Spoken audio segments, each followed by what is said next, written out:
रस्ता व्हायला पाहिजे. तर मजूर झाला तिथून रस्ता काय थोडा केला फक्त. बघा यांचं म्हणणं असं आहे की रस्ता मंजूर झाला परंतु थोडाच या ठिकाणी केलेला आहे. तरी या व्हिडिओच्या माध्यमातून मी प्रशासनाला विनंती करतो की जे काही बळवंतवाडी असेल, वाघोबाची वाडी असेल, जे काही नागरिक या ठिकाणी प्रवास करत असतात त्यांच्यासाठी हा रस्ता व्हावा.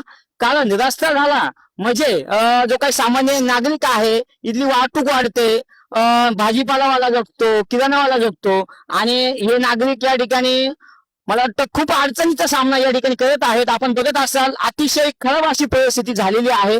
दादा या साधारण याच्यातून रस्त्यातून साधारण किती लोक ये जा करत असतात? बरेचसे ज्याला साधन नाही, गाडी साधन नाही ते.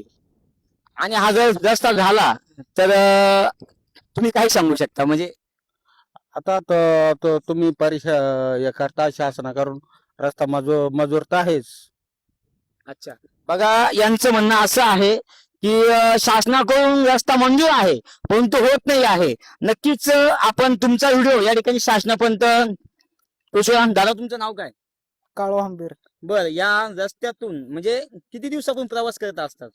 मला जवळजवळ 17 वर्ष झाले. अच्छा, बरं, हा रस्ता किती वर्षापासून असा आहे? मला आठवत तिथून असंच आहे. अच्छा, मग रस्ता झाला पाहिजे का नाही? झालं पाहिजे. तुम्ही महाराष्ट्र सरकारला, प्रशासनाला काय सांगू शकता? महाराष्ट्र सरकारला विनंती आहे का हा रस्ता झाला पाहिजे.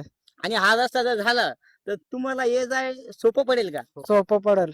अच्छा, वाव. आणि बघा जे काही सामान्य नागरिक आहे आणि हा जो भाग आहे हा पूर्ण आदिवासी बांधव आहेत या ठिकाणी.